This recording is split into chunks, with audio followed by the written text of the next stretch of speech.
We often fill in the blanks with our own understanding, jumping to conclusions without facts. But what happens when our assumptions hurt relationships, cloud judgment, or even block God's direction for our lives? In this episode of Time Out with Abby, we uncover the danger of assumption, how it affects our daily work, and why it is vital to seek clarity and truth, both spiritually and practically. Assumptions, the stories we tell ourselves. Assumptions are unspoken conclusions we draw without verifying facts. Many do not know that it is very easy to fall into this trap, especially when emotions are high or communication is very poor. Assumptions are like silent whispers. We build stories in our minds that may not reflect reality. At one point or the other, we must have assumed someone was ignoring us or doesn't want to have anything to do with us, only to find out that they were going through a hard time. Or a relationship where someone assumed something about you that wasn't true. I'm sure it hurts really bad. Assumptions does not just happen. It must have been triggered by something or someone has said something to you about another, and so on, or a little misunderstanding. A typical example is when you send a message to a friend who didn't reply for several days. You just assumed the person was ignoring you or probably upset about something, only to find out weeks later that he or she had lost a loved one, or has just lost a pregnancy, or has lost a job, or going through a very difficult one and was barely keeping it together. Assumptions can lead you to destroy things if not properly handled. So many people carry silent hurts or are carrying silent hurts in their hearts and misunderstandings rooted in assumptions. I personally discovered that one major problem of assumption is lack of communication and understanding, and the main major solution is communication. It will save you a whole lot of mental stress when you take the bold step to find out what the issue is. One day, my older son shared a real-life experience with me when we had a discussion about this topic.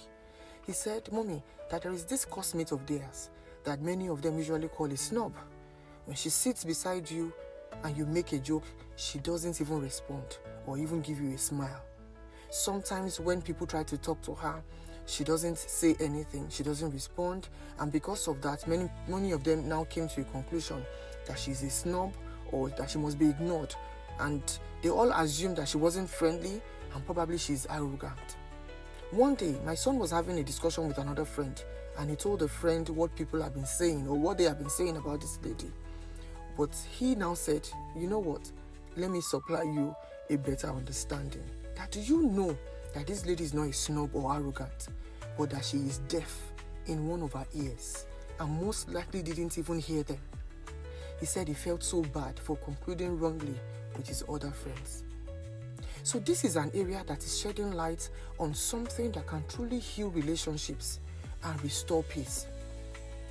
Many siblings are already torn apart because of assumptions. Many marriages would still be together if not for assumptions. Many religious homes would not have experienced the level of disunity in their midst if not for wrong assumptions. Have we misjudged someone based on what we see or what people tell us about them, rather than what we know? Many husbands have assumed wrongly about their wives, and for us as women, it's even worse. We do it a lot and it always brings lots of issues. A scriptural lesson is from Prophet Eli in 1 Samuel chapter 1, verse 12 to 16. You remember when Eli assumed Anna was drunk while she was praying with so much agony in her heart and pouring her heart out to God when she was not even drunk.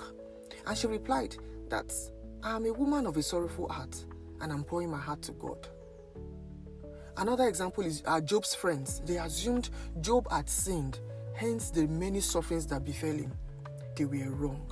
Sometimes assumptions feel righteous, but they are still off. Ask before you assume. A simple question could save a relationship.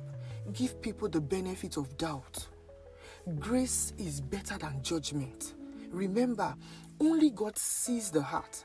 We judge by appearance most times, but He knows the truth. In conclusion, before you assume, ask. Before you judge, understand. Before you speak, listen. Before you hurt, pause. My final word and a call to action for us is to encourage somebody out there today to reflect. Who have I misjudged lately?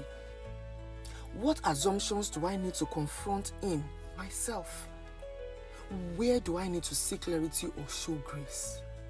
These are the questions we need to ask ourselves.